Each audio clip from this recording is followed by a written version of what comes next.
মানে ক্যাপাসিটির বাইরে কাঠ যার যার মতো করে বিক্রি করেছে। আমরা কিসের অবৈধ? আমরা তো বৈধ।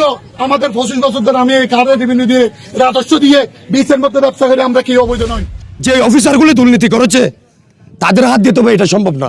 আমি এক হাতে দুর্নীতি করবো আর এক হাতে সাফ করতে পারি না। এই দেশে বসবাস করা, এই দেশে জন্ম নেওয়া আমার পাপ ছিল। অফিসের এই নোটিশটা দেখেন, এটা ডিসি অফিসে মানে সরকার, তো যে সরকারের অধীনস্থ ডিসি সাহেব দেখতে থাকে সে সরকারের কর্মকর্তা। তবে এটা সালাউদ্দিন সাহেব থাকতে সাবেক ডিসি, ওনার আমলে কিন্তু নোটিশটা টাঙ্গান আমাদেরকে তড়িঘড়ি করে, খুব তড়িঘড়ি করে।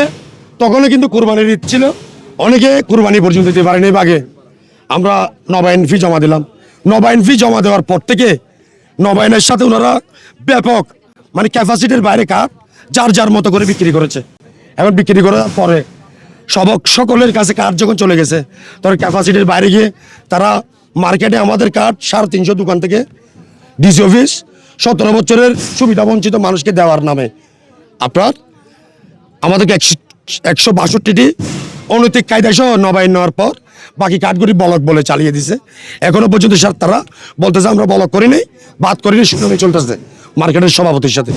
অনেক সময় তারা আমার নামকেও তারা মিস ইউজ করেছে, এটা সভাপতি থেকে জিজ্ঞেস করেন। কিন্তু আমরা যখন কষ্ট করতে যাই ওনারা কিন্তু এড়িয়ে চলে, মানে আমাদের কোনো প্রশ্নের উত্তর দেয় না। সেই ক্ষেত্রে যে আজকে আবার দেখেন এখন নতুন সরকার, কিন্তু তাদের নতুন সরকার ডিসি অফিসে কিন্তু এখনো পর্যন্ত যারা দুর্নীতিগ্রস্ত অফিসার তারা কিন্তু রয়ে গেছে।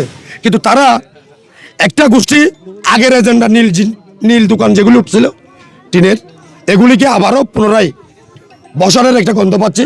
যদিও বা এটা উচ্ছেদ করতে হয়, যে অফিসারগুলি দুর্নীতি করেছে তাদের হাত দিয়ে তবে এটা সম্ভব না। আমি এক হাতে দুর্নীতি করবো আর এক হাতে সাফ করতে পারি না।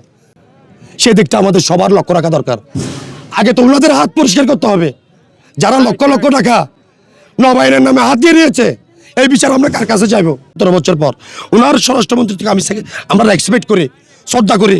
কিন্তু এই বক্তব্যকে ঘিরে ডিসি অফিস নীরব কোনো ক্রাইম করছে কিনা সেটা কিন্তু আপনাকে খতিয়ে দেখার চেষ্টা চালিয়ে যাওয়ার অনুরোধ জানাচ্ছি। এবং আমি পরিষ্কার এই বক্তব্যকে সামনে এনে আমাদেরকে দমায়ে উনি কিন্তু কি আগের যে 5ই আগস্টের পরে 12ই ফেব্রুয়ারি গত জাতীয় নির্বাচনের আগের যেই দুর্নীতি সেটা ঢাকার চেষ্টা করতেছে।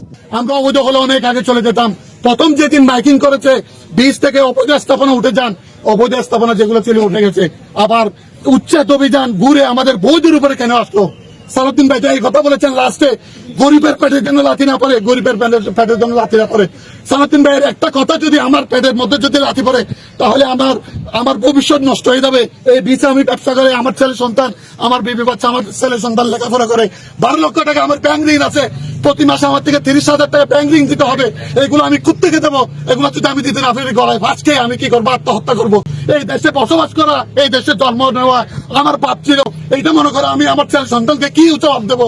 এই পবিত্র রমজান মাসে যদি এই আমাদের মতো মানুষের হাতে যদি উচ্ছেদ অভিযান চলে, আল্লাহর কসম গজব পড়বে। আল্লাহ বেশি দূরে নয়, আল্লাহ আমাদের সাথে আছেন। এই পবিত্র রমজানে আমি আপনাদের সাথে একটা কথা বললাম, এই গণমাধ্যমে আমাদের কষ্টটা একটু তুলে ধরেন। আমরা অবৈধ নয়, কেন অবৈধ বলা হয় আমি জানি না।